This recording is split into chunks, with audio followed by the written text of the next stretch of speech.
Monika Dutasari dari Program Studi Pendidikan Fisika Angkatan 2024. Nah, di sini saya akan memaparkan materi saya yang berjudul Perubahan Iklim dan Pemanasan. Selamat menyaksikan. Di sini saya akan menjelaskan tentang perubahan iklim dan pemanasan. Yang pertama itu latar belakang. Perubahan iklim dan pemanasan global merupakan isu global yang memengaruhi seluruh aspek kehidupan di bumi. Fenomena ini terjadi akibat meningkatnya emisi gas rumah kaca seperti karbon dioksida yang menyebabkan kenaikan suhu rata-rata bumi. Peran ilmu fisika, khususnya dalam ranah pendidikan, sangat penting untuk membantu peserta didik memahami mekanisme ilmiah di balik perubahan iklim dan dampaknya terhadap lingkungan. Dalam konteks pembelajaran, kurikulum Merdeka dan kurikulum sebelumnya telah memberikan ruang untuk memasukkan isu-isu global ke dalam mata pelajaran, termasuk fisika.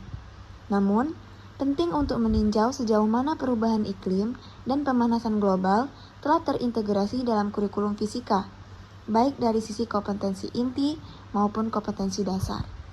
Selanjutnya ada rumusan masalah.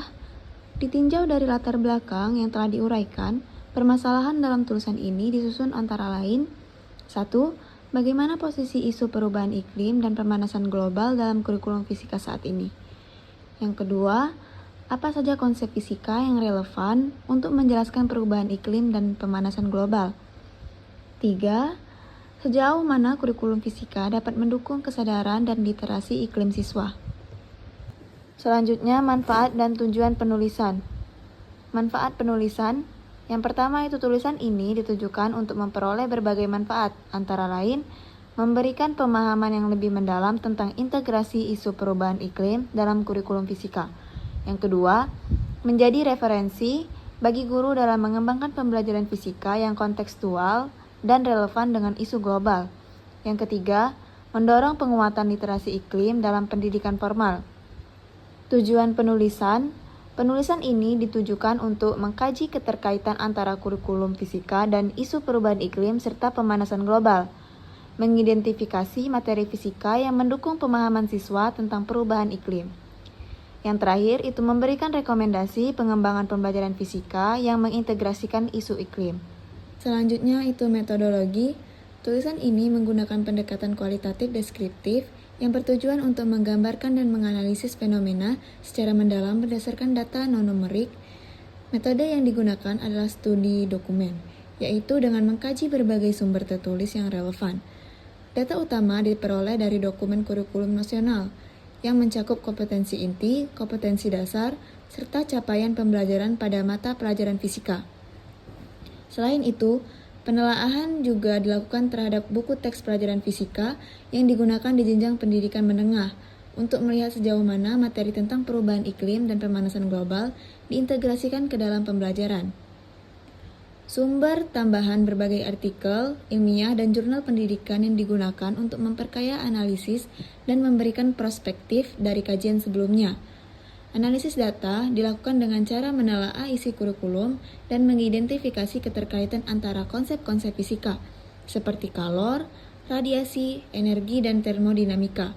Dengan isu perubahan iklim, fokus utama analisis adalah bagaimana kurikulum mampu memfasilitasi pemahaman siswa terhadap isu-isu global melalui materi fisika yang diajarkan di sekolah. Selanjutnya itu ada konsep fisika terkait perubahan iklim. Yang pertama, hukum termodinamika, khususnya perpindahan kalor. Fisika menjelaskan bahwa kalor berpindah dari benda bersuhu tinggi ke benda bersuhu rendah. Dalam konteks iklim, sinar matahari memanaskan permukaan bumi, dan sebagian panas ini dipantulkan kembali ke atmosfer. Namun, dengan meningkatnya gas rumah kaca, panas terperangkap lebih banyak, menyebabkan suhu bumi meningkat. Konsep ini menjelaskan mekanisme dasar dari pemanasan global. Yang kedua itu efek rumah kaca. Efek rumah kaca terjadi ketika gas-gas seperti karbon dioksida, metana, dan uap air menyerap dan memantulkan kembali radiasi panas yang dilepaskan bumi ke atmosfer.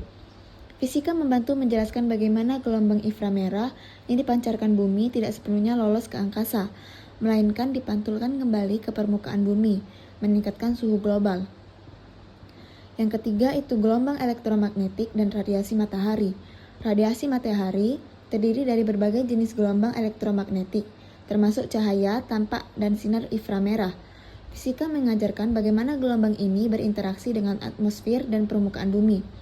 Perubahan dalam jumlah energi yang diserap atau dipantulkan dapat memengaruhi keseimbangan energi bumi yang berkontribusi pada perubahan iklim. Yang terakhir itu energi alternatif dan efisiensi energi. Fisika juga berperan dalam pengembangan teknologi energi terbarukan seperti panel surya, turbin angin, dan sel bahan bakar. Konsep efisiensi energi memungkinkan manusia mengurangi penggunaan bahan bakar fosil yang mengkontribusi pada emisi gas rumah kaca. Pemahaman ini penting untuk mengarahkan siswa pada solusi ilmiah terhadap krisis iklim. Selanjutnya itu kurikulum dan isu iklim. Dalam kurikulum Merdeka, pendekatan berbasis proyek memungkinkan guru mengangkat isu perubahan iklim sebagai tema pembelajaran. Sementara dalam kurikulum 2013, terdapat kompetensi dasar yang relevan seperti kalor dan perpindahan panas, energi dan usaha, serta materi tentang sumber energi. Peluang integrasi. Penggunaan model pembelajaran berbasis proyek atau Problem Based Learning, bisa disingkat dengan PBL, memungkinkan siswa untuk menganalisis data iklim, simulasi efek rumah kaca, dan merancang solusi berbasis teknologi hijau. Hal ini dapat meningkatkan literasi ilmiah dan kesadaran lingkungan.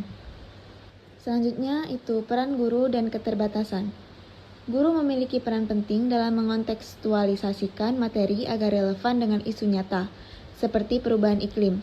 Namun, tantangan yang dihadapi adalah keterbatasan sumber daya, pelatihan, dan bahan ajar yang belum spesifik membahas perubahan iklim. Hal ini menyulitkan guru dalam mengajarkan topik tersebut secara efektif.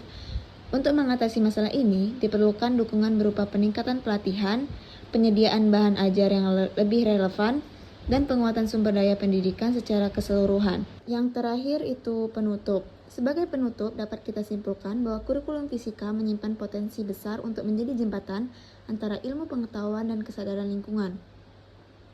Dengan memanfaatkan kompetensi dasar yang relevan, serta menerapkan pendekatan pembelajaran kontekstual, guru dapat membawa isu perubahan iklim lebih dekat ke kehidupan nyata siswa. Hal ini tidak hanya memperkuat pemahaman konsep fisika, tetapi juga menumbuhkan kepedulian terhadap lingkungan dan masa depan bumi. Namun, agar hal ini dapat terwujud secara optimal, dibutuhkan kolaborasi aktif antara pemerintah, pendidik, dan lembaga pendidikan dalam menyusun kebijakan, menyediakan pelatihan, dan mengembangkan bahan ajar yang mendukung literasi iklim. Mari bersama-sama menjadikan pendidikan fisika sebagai bagian dari solusi untuk menghadapi tantangan perubahan iklim global. Sekian materi dari saya. Saya akhiri. Wassalamualaikum warahmatullahi wabarakatuh.